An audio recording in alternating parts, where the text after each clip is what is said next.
अन्नपूर्णेची उपासना करण्यासाठी ज्याप्रमाणे गव्हाने आपल्याला रोजच्या अन्नामध्ये आपण गहू वापरतो, त्याचप्रमाणे तांदूळही वापरतो की जे पूर्णान्न होतं. त्याचप्रमाणे नागकेशर हे शंकराला अतिशय प्रिय आहे पहा. आणि त्याच्यामुळे आपल्या मसाल्यांमध्ये जास्त चव येते आणि शंकराला प्रिय असल्यामुळे हे नागकेशर. तसंच हळकुंड हे शुभत्वाचं लक्षण आहे पहा. जिथे जिथे आपल्याला शुभत्व हवं असतं तिथे तिथे आपण हळकुंडाचा वापर करतो. त्याचप्रमाणे एक रंगारी हिरडा की जो आपल्या पचनसंस्थेमध्ये आरोग्य टिकवण्यासाठी जास्तीत जास्त उपयोगाचा पडतो. त्याचप्रमाणे विष्णू पादुका की ज्याच्यामुळे आपल्यावर सदैव विष्णूची कृपा राहील.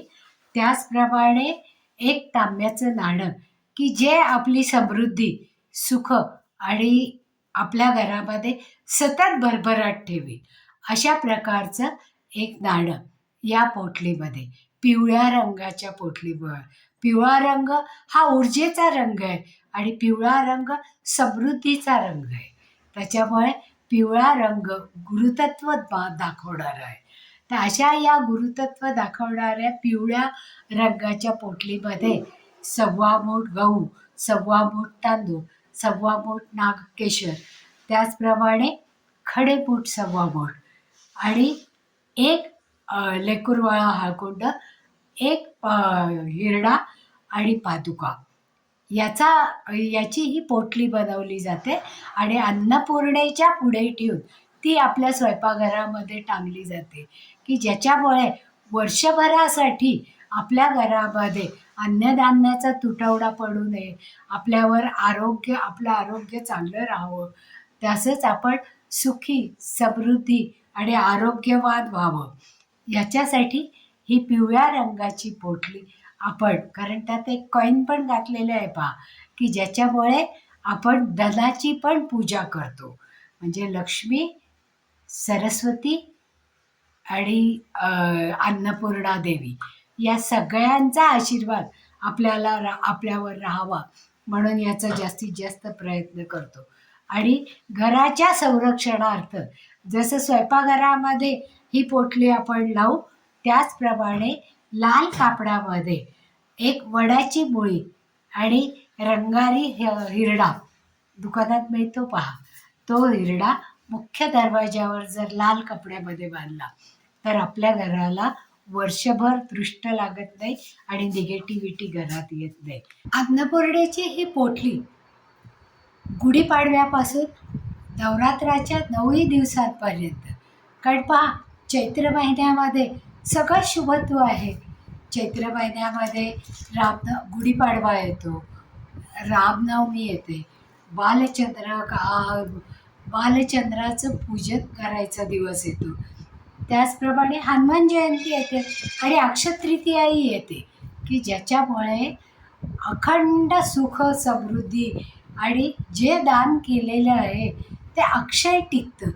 मग अशा या दानाचं महत्त्व आपल्याला गुढीपौर्णिमेपासूनच लक्षात येतं पहा.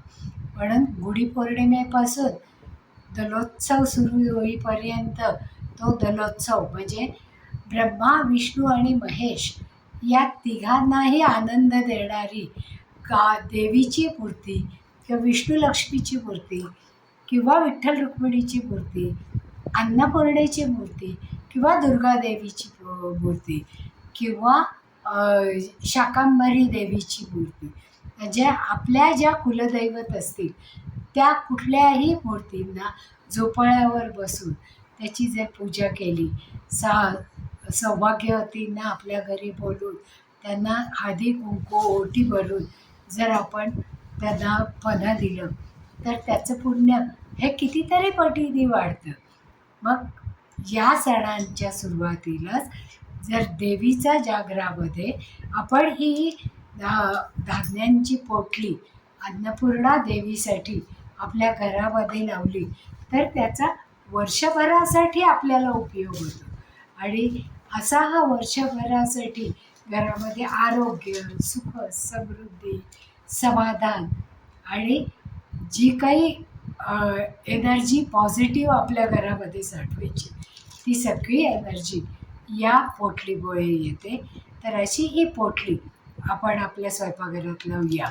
आणि त्याच्यासाठी वेळेचं बंधन हे सूर्यास्तापर्यंत आहे. सकाळपासून सूर्योदयापासून सूर्यास्तापर्यंत, म्हणजे गुढीपाडव्याच्या दिवसापासून चैत्री नवरात्र संपेपर्यंत. कारण पुढेही रामनवमी आहे, त्याच्यानंतर हनुमान जयंती आहे, तेव्हाही ही पोटली लावली तरी चालते. आणि या पोटली आमच्याकडे उपलब्ध आहे, त्याची किंमत तशी नगण्य आहे. तर ज्यांना कोणाला पाहिजे असतील त्यांनी जरूर आमच्याशी संपर्क साधावा. ही पोटली तुम्हाला घरपोचसुद्धा आम्ही पाठवू शकतो कुरिअरली. तर ज्यांना ज्यांना हवी आहे त्यांनी फोन करा, मेसेज करा, त्यांच्यापर्यंत ती पोचवली जाईल. आवडलं असेल तर लाईक करा, सबस्क्राईबही करा आणि तुमच्या मित्रमैत्रिणींपर्यंत ही माहिती पोचावी असं वाटत असेल तर जरूर शेअर करा. आणि तुमच्या जर काही शंका असतील तर त्या जरूर लिहून कळवा, त्याची उत्तरं दिली जातील.